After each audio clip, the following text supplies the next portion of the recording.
Obras póstumas. Primeira parte. Capítulo 22.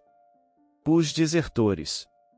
Se é certo que todas as grandes ideias contam apóstolos fervorosos e dedicados, não menos certo é que mesmo as melhores dentre elas têm seus desertores.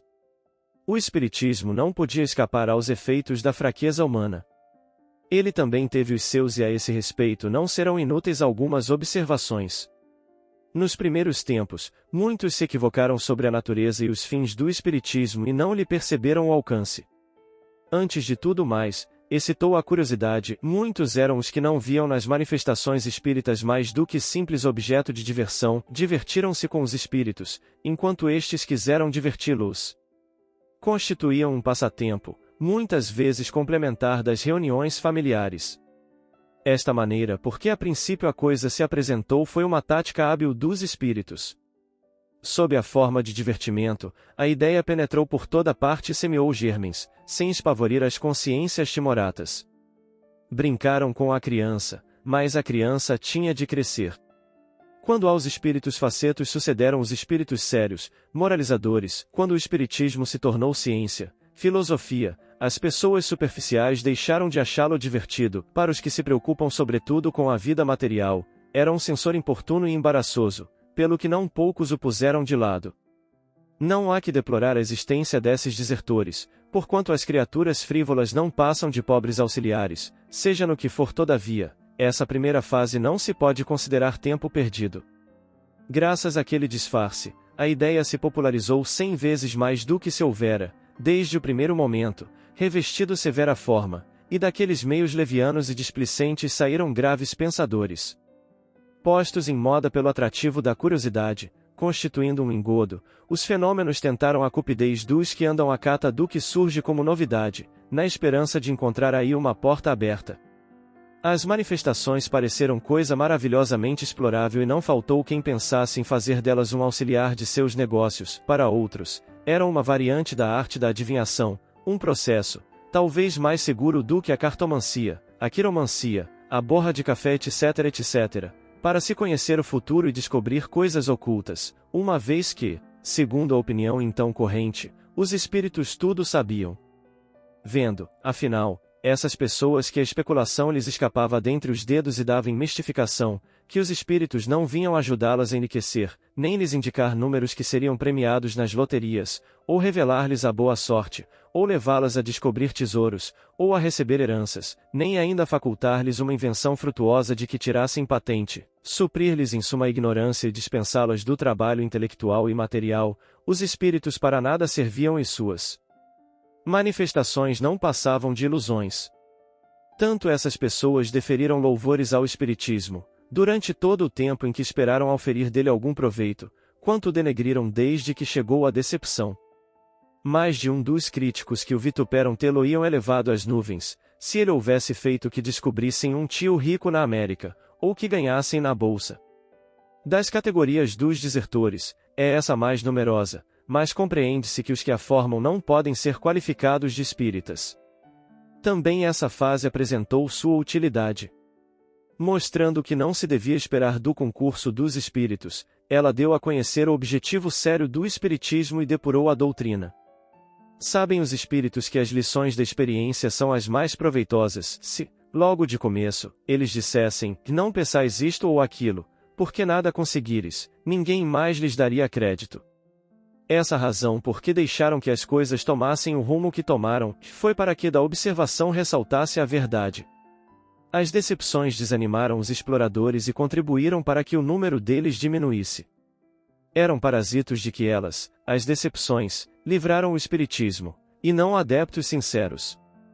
Alguns indivíduos, mais perspicazes do que outros, entreviram o homem na criança que acabava de nascer e temeram-na, como Herodes temeu o menino Jesus. Não se atrevendo a atacar de frente o espiritismo, esses indivíduos incitaram agentes com o encargo de o abraçarem para asfixiá-lo, agentes que se mascaram para em toda parte se intrometerem, para suscitarem habilmente a desafeição nos centros e espalharem, dentro destes, com furtiva mão, o veneno da calúnia, acendendo, ao mesmo tempo, o facho da discórdia, inspirando atos comprometedores, tentando desencaminhar a doutrina, a fim de torná-la ridícula ou odiosa e simular em seguida defecções. Outros ainda são mais habilidosos, pregando a união, semeiam a separação, destramente levantam questões irritantes e ferinas, despertam o ciúme da preponderância entre os diferentes grupos, deleitar-se-iam, vendo-os apedrejar-se e erguer bandeira contra bandeira, a propósito de algumas divergências de opiniões sobre certas questões de forma ou de fundo, as mais das vezes provocadas intencionalmente. Todas as doutrinas têm tido seus Judas, o Espiritismo não poderia deixar de ter os seus e eles ainda não lhe faltaram. Esses são espíritas de contrabando, mas que também foram de alguma utilidade, que ensinaram ao verdadeiro espírita a ser prudente, circunspecto e a não se fiar nas aparências. Por princípio, deve-se desconfiar dos entusiasmos demasiado febris, são quase sempre fogo de palha, ou simulacros, ardores ocasionais, que suprem com a abundância de palavras a falta de atos. A verdadeira convicção é calma, refletida, motivada, revela-se, como a verdadeira coragem, pelos fatos, isto é, pela firmeza, pela perseverança e, sobretudo, pela abnegação. O desinteresse moral e material é a legítima pedra de toque da sinceridade. Tem esta um cunho sui generis, exterioriza-se por matizes muitas vezes mais fáceis de ser compreendidos do que definidos, é sentida por efeito dessa transmissão do pensamento, cuja lei o Espiritismo regulou, sem que a falsidade chegue nunca a simulá-la completamente, visto não lhe ser possível mudar a natureza das correntes fluídicas que projeta de si. Ela, a sinceridade, considera erro dar troco a baixa e servil lisonja, que somente seduz as almas orgulhosas, lisonja por meio da qual precisamente a falsidade se trai para com as almas elevadas. Jamais pôde o gelo imitar o calor. Se passarmos à categoria dos espíritas propriamente ditos, ainda aí depararemos com certas fraquezas humanas, das quais a doutrina não triunfa imediatamente. As mais difíceis de vencer-se são o egoísmo e o orgulho, as duas paixões originárias do homem. Entre os adeptos convictos, não há deserções, na lídima acepção do termo, visto como aquele que desertasse, por motivo de interesse ou qualquer outro, nunca teria sido sinceramente espírita. Pode, entretanto, haver desfalecimentos. Pode dar-se que a coragem e a perseverança fraqueiem diante de uma decepção, de uma ambição frustrada, de uma preeminência não alcançada, de uma ferida no amor próprio, de uma prova difícil. Há o recuo ante o sacrifício do bem-estar, ante o receio de comprometer os interesses materiais, ante o medo do a que dirão, há o ser-se abatido por uma mistificação, tendo como consequência, não o afastamento, mas o esfriamento, há o querer viver para si, e não para os outros, o beneficiar-se da crença, mas sob a condição de que isso nada custe. Sem dúvida, podem os que assim procedem ser crentes, mas, sem contestação, crentes egoístas, nos quais a fé não ateou o fogo sagrado do devotamento e da abnegação, às suas almas custa o desprenderem-se da matéria. Fazem nominalmente número, porém não há contar com eles. Todos os outros são espíritas que em verdade merecem esse qualificativo. Aceitam por si mesmos todas as consequências da doutrina e são reconhecíveis pelos esforços que empregam por melhorar-se.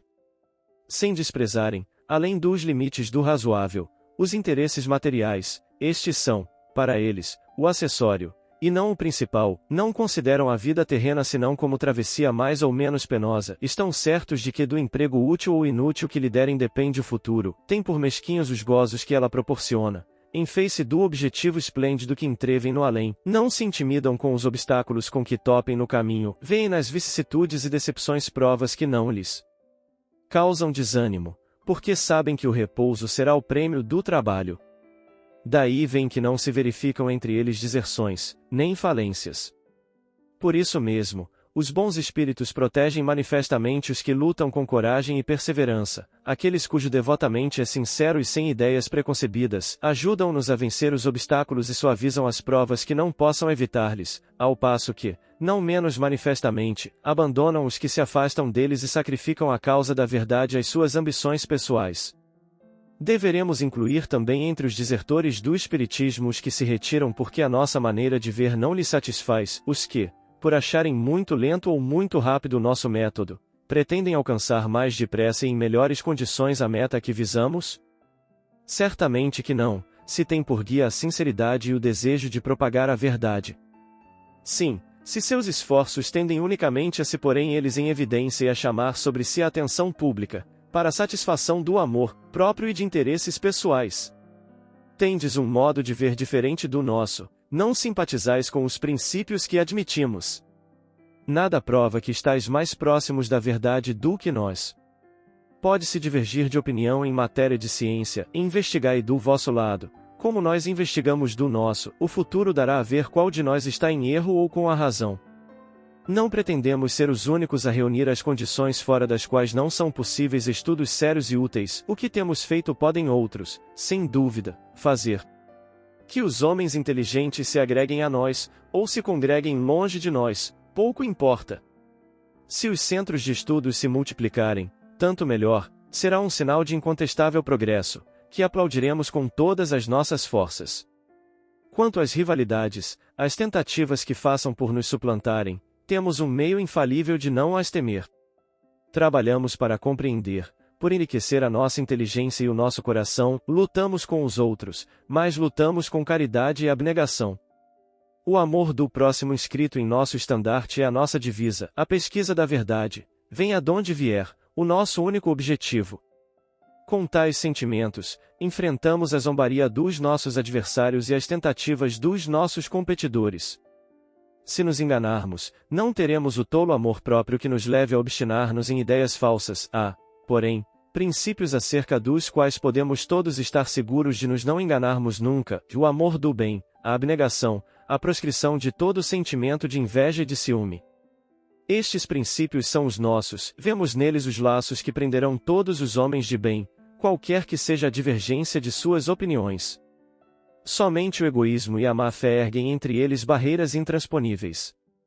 Mas qual será a consequência de semelhante estado de coisas?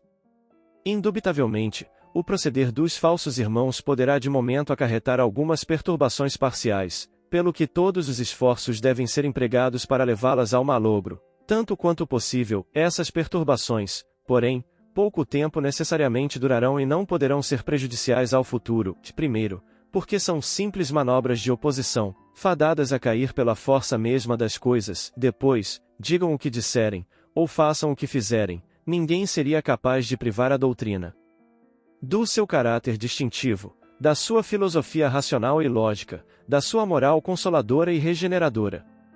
Hoje, estão lançados de forma inabalável as bases do Espiritismo, os livros escritos sem equívoco e postos ao alcance de todas as inteligências serão sempre a expressão clara e exata do ensino dos Espíritos e o transmitirão intacto aos que nos sucederem. Insta não perder de vista que estamos num momento de transição e que nenhuma transição se opera sem conflito. Ninguém, pois, deve espantar-se de que certas paixões se agitem, por efeito de ambições malogradas, de interesses feridos, de pretensões frustradas.